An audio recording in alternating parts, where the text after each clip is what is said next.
Good morning friend. आप सभी को diplomatic IAS academy YouTube channel में स्वागत है। आज हमारा मॉडर्न हिस्ट्री का सेकेंड लेक्चर है। आज के लेक्चर में हम भारत में यूरोपीय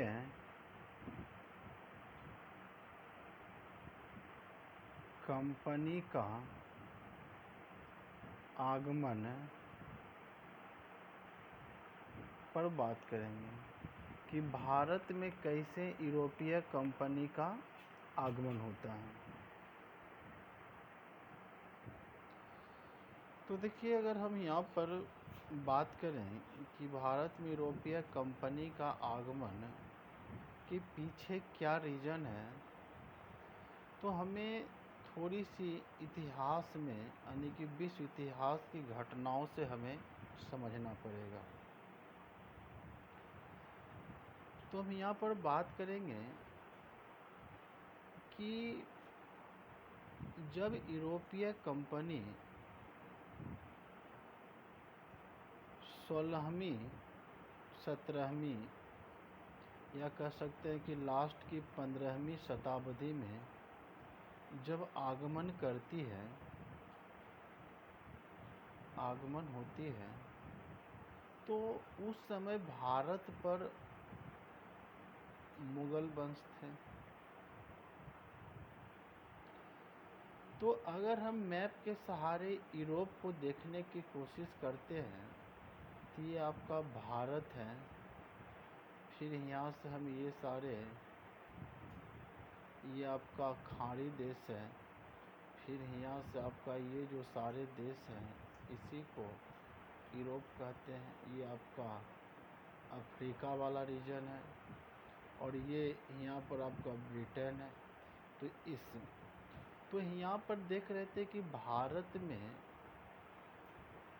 जो व्यापार होता था तो यूरोपीय कंपनी के आने से पहले भारत में जो व्यापार होता था इसमें लैंड प्लस वाटर दोनों साथ में होते थे। लेकिन 16वीं 17वीं शताब्दी में जो ये मार्ग था, इस मार्ग पर काफ़ी बाधाएं उत्पन्न हो गई थी और इस बाधा उत्पन्न होने के कारण, क्योंकि आप कस्तूनिया के बारे में सुनते होंगे, वर्ल्ड हिस्ट्री में हम बात किए होंगे, आगे हम चर्चा भी करेंगे कि इस मार्ग पर काफ़ी स्थिति खराब हो गई, मार्ग बाधित हो गया, खासकर 1453 ईस्वी में। तो यहाँ पर कस्तूनिया का पतन हो जाता है और तुर्की ने क्या करता है, कस्तूनिया पर तुर्क जो है कस्तूनिया पर नियंत्रण कर लेता है, जिसके कारण यह मार्ग बाधित हो जाता है। लेकिन भारतीय या जिसको कह सकते हैं पूर्व के देशों का सामानों का आगमन बाधित हो गया। लेकिन यूरोप के देश में इन क्षेत्रों का वस्तुओं का ज़्यादा डिमांड था, तो पूर्वी देशों का वस्तु यूरोप पहुंच नहीं पाते थे। तो अब यूरोपवासी एक नए मार्ग की तलाश किए और इसी मार्ग के तलाश के करते समय यह आप वास्को डी गामा का नाम सुने होंगे कि वास्को डी गामा अफ्रीका होते हुए वह किसी तरह से 1498 ईस्वी में क्या होता है, भारत के काली तट पर पहुंच जाते। यानी कि वास्को डी गामा जो थे पुर्तगाल के थे, यानी कि यूरोपीय कंपनी में सर्वप्रथम पुर्तगाल जो थे भारत पहुंचे थे। उसके बाद आप जानते होंगे कि पुर्तगाल के बाद बहुत सारी कंपनियां आती है। पुर्तगाल के बाद आपका डच आते हैं, फिर यहाँ पर अंग्रेज आ जाते हैं, फिर डेन्स आते हैं और फ्रांसीसी आते हैं, अंत में फ्रांसीसी आते हैं। एक सिलसिला है। तो पहला टॉपिक हम ही जानेंगे कि पहला जो टॉपिक रहेगा कि यूरोपीय कंपनियों का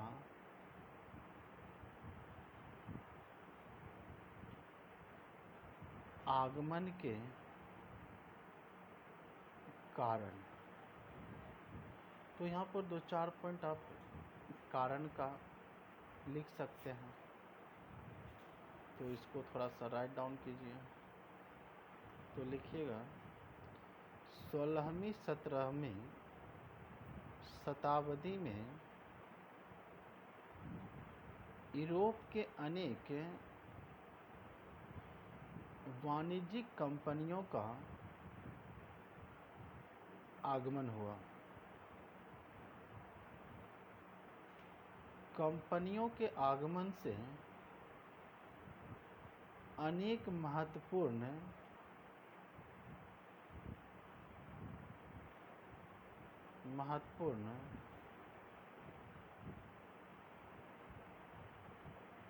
बदलाव देखे गए। इसके आने के बहुत से कारण थे, जो या निम्न कारण थे जो इस प्रकार है।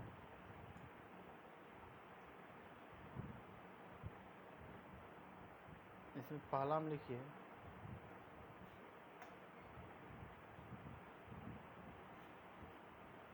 16वीं 17वीं फर्स्ट पॉइंट में 16वीं 17वीं शताब्दी के यूरोप में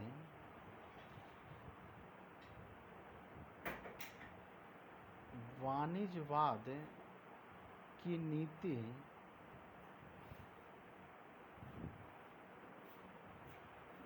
काफी लोकप्रिय हुई। इस नीति का मानना था कि किसी भी राष्ट्र की समृद्धि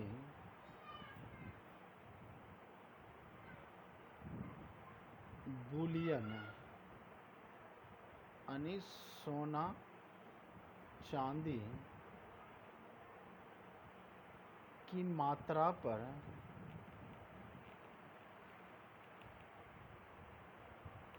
निर्भर करती है।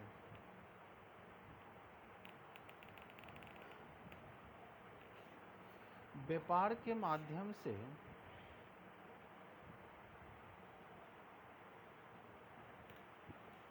अधिक से अधिक बुलियन प्राप्त किया जा सकता है। इस नीति में विश्वास करने के कारण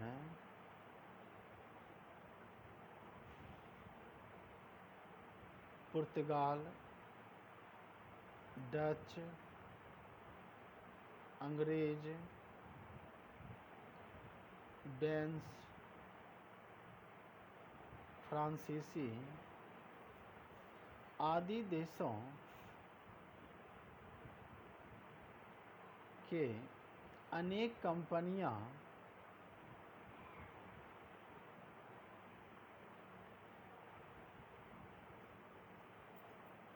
या अनेक कंपनियों की स्थापना हुई तथा भारत की ओर रुख किया। क्योंकि आप जानते होंगे कि भारत को एक समय सोने का चिड़िया कहा जाता था, यानी कि यूरोपीय कंपनी के आने से पहले भारत काफी सुखी काफ़ी सुखी संपन्न राष्ट्र था।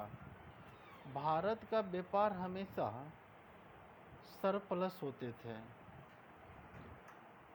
क्योंकि ऐसा कहा जाता है कि किसी भी देश का बुलियंस घूमते फिरते हुआ किसी न किसी माध्यम से भारत पहुंच जाता था। तो इसलिए भारत के पास जो बुलियन की मात्रा जो अधिक थी, इसे प्राप्त करने के लिए ये सारी कंपनियां भारत के साथ व्यापार करना प्रारंभ किया। एक तो कारण था कि भारत का जो सोने का चिड़िया था वह एक आकर्षण का केंद्र था।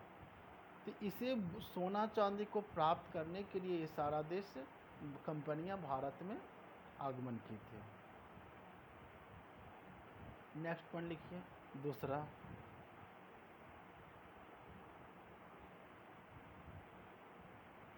और इस समय देखिए जब ये रास्ता ब्लॉक हुआ था तो भारत में आगमन करने के पीछे क्या था कि यूरोप में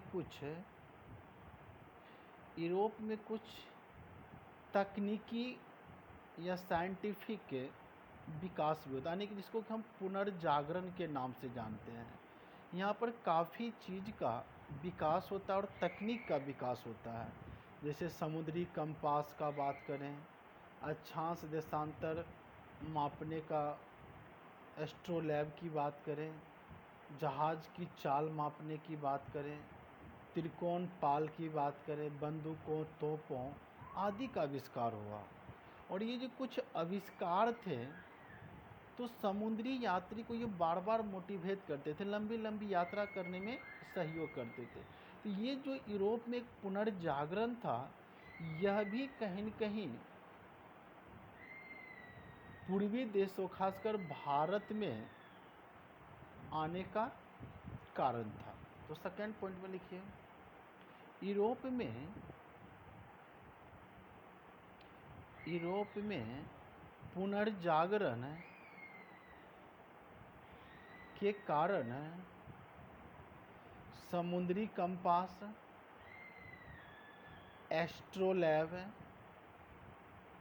एस्ट्रोलैब जो होता है अक्षांश देशांतर का मापक को एस्ट्रोलैब कहा जाता है, जहाज की चाल मापने का उपकरण, त्रिकोण पाल,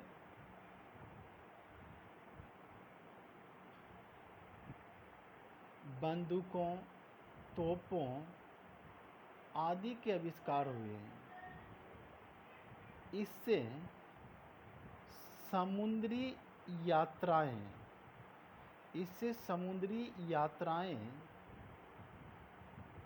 सुरक्षित एवं सुगम हो गए, जिससे भारत आने की प्रेरणा मिली।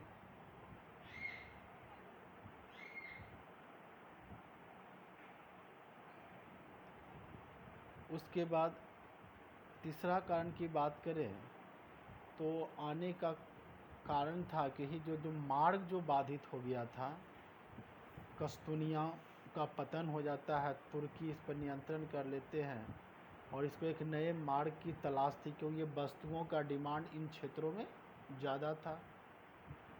तो थर्ड पॉइंट देखिए 1453 ईस्वी में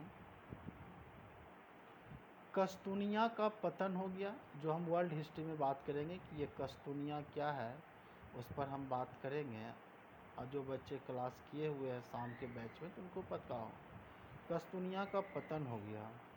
तुर्की ने कस्तूनिया पर नियंत्रण कर लिया तथा यूरोपीय व्यापारी को तुर्की के रास्ते एशिया आने पर रोक लगा दिया। यूरोप से भारत आने का उस समय यही एकमात्र, ये वाला रीजन यही एकमात्र रास्ता था। अतः नवीन वैकल्पिक मार्ग की तलाश प्रारंभ हुई। अंततः 1498 ईस्वी में वास्को डी गामा अफ्रीका का चक्कर लगाकर भारत आने में सफल रहा। इसके बाद इस मार्ग का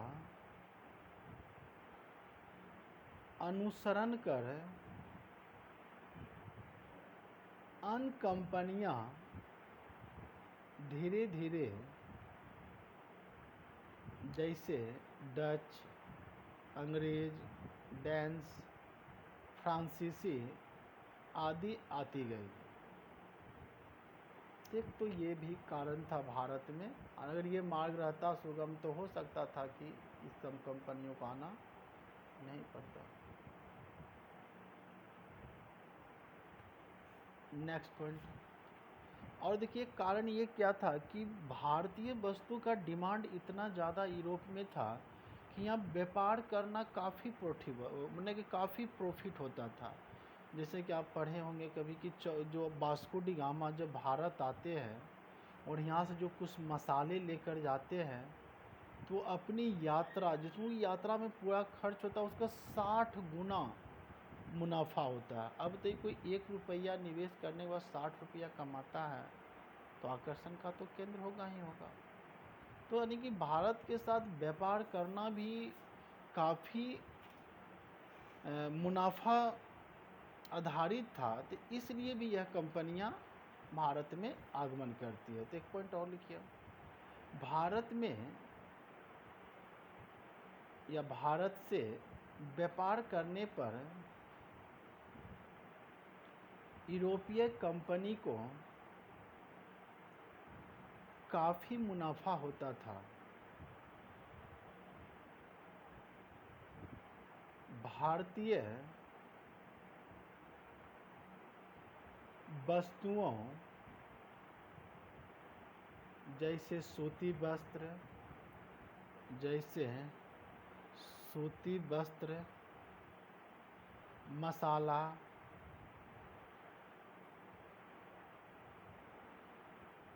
नील आदि यूरोप में काफ़ी मांग थी। इसे बेचकर व्यापारी भारी मुनाफा कमाते थे। जैसे एग्जाम्पल में आप दे सकते हैं वास्को डी गामा। जैसे वास्को डी गामा को अपनी पहली यात्रा के दौरान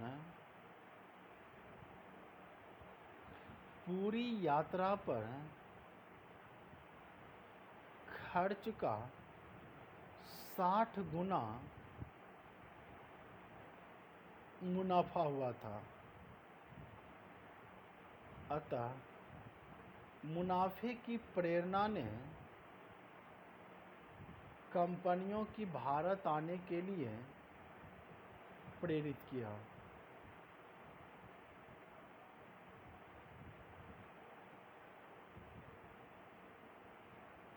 ये कुछ कारण थे जो कि आपको यहाँ पर कंपनियों के आगमन का।